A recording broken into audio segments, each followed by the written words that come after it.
പരിശുദ്ധ റമളാനിൽ ഏറ്റവും ശ്രേഷ്ഠമായ രാവാണ് ഖദറിൻ്റെ രാവ് എന്നുള്ളത്. ലൈലത്തുൽ ഖദർ. പരിശുദ്ധ ഖുർആനിൽ തന്നെ അല്ലാഹു സുബ്ഹാനഹു വ തആല അതിൻ്റെ മഹത്വങ്ങൾ വിശദീകരിക്കുന്നുണ്ട്. ലൈലത്തുൽ ഖദറിൻ്റെ ഏറ്റവും പ്രധാനപ്പെട്ട മഹത്വമാണ് 1000 മാസങ്ങളേക്കാൾ ശ്രേഷ്ഠമായ രാവാണ് ഖദറിൻ്റെ രാവ് എന്നുള്ളത്. 1000 മാസമെന്ന് പറയുകയാണെങ്കിൽ 83 വർഷവും 4 മാസവുമാണ്. ഒരു മനുഷ്യൻ്റെ ഏകദേശ ആയുസ് എന്ന് പറയുന്നത് 83 വർഷമാണ്. ഒരു മനുഷ്യന് ഒരു രാവ് കൊണ്ട് ഒരു ആയുസ്സിൽ ചെയ്ത പ്രതിഫലം ലഭിക്കാനുള്ള മാർഗമാണ് ഖദറിൻ്റെ രാവിൽ, ലൈലത്തുൽ ഖദറിൻ്റെ അന്ന് ഇബാദത്തുകളിൽ കഴിയുക എന്നുള്ളത്. ഓരോ ഇബാദത്തും 1000 മാസമെന്നല്ല അള്ളാഹു പറഞ്ഞത്, 1000 മാസങ്ങളേക്കാൾ ശ്രേഷ്ഠമാണ്.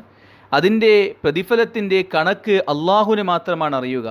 ചുരുങ്ങിയത് 1000 മാസം ചെയ്ത പ്രതിഫലം ആ ഒറ്റ രാവിൽ ചെയ്യുന്ന ഇബാദത്തുകൾക്ക് അള്ളാഹു സുബ്ഹാനഹു വ തആല നൽകുന്നതാണ്. ലൈലത്തുൽ ഖദറിൻ്റെ മറ്റൊരു പ്രത്യേകതയായി അള്ളാഹു അറിയിക്കുകയുണ്ടായി, ജിബ്രീൽ അലൈഹിസ്സലാമും മലക്കുകളും ആ രാവിൽ ഇറങ്ങി വരുന്നതാണ്. ഇബാദത്തിൽ കഴിയുന്ന, ആരാധനയിൽ കഴിയുന്ന അടിമകൾക്ക് ഐശ്വര്യത്തിനായും കരുണയ്ക്ക് വേണ്ടിയും സമാധാനത്തിന് വേണ്ടിയും ഈ മലക്കുകൾ പ്രാർത്ഥിക്കുന്നതുമാണ്.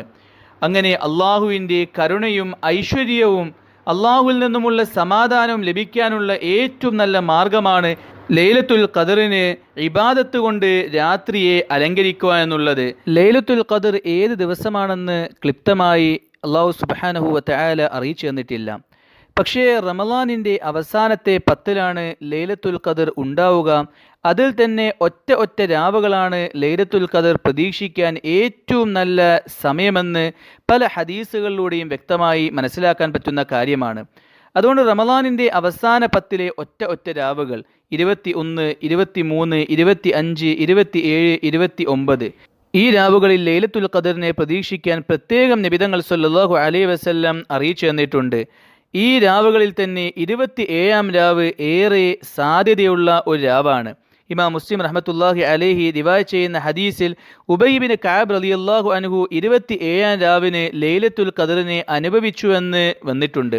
അതുപോലെ മറ്റ് പല റിവായത്തുകളിലും പല സഹാബാക്കളും 27ാം രാവിൽ ലൈലത്തുൽ ഖദറായി അവർക്ക് അനുഭവപ്പെട്ടിരുന്നുവെന്ന് അറിയിച്ചിട്ടുണ്ട്. പക്ഷെ ഹദീസുകളുടെ വെളിച്ചത്തിൽ ലൈലത്തുൽ ഖദർ എല്ലാ വർഷവും അവസാന 10ൽ മാറി വരുമെന്ന കാര്യമാണ് മനസ്സിലാക്കാനായി സാധിക്കുന്നതും പണ്ഡിതന്മാരുടെ ഇടയിൽ പ്രബലമായ അഭിപ്രായവും.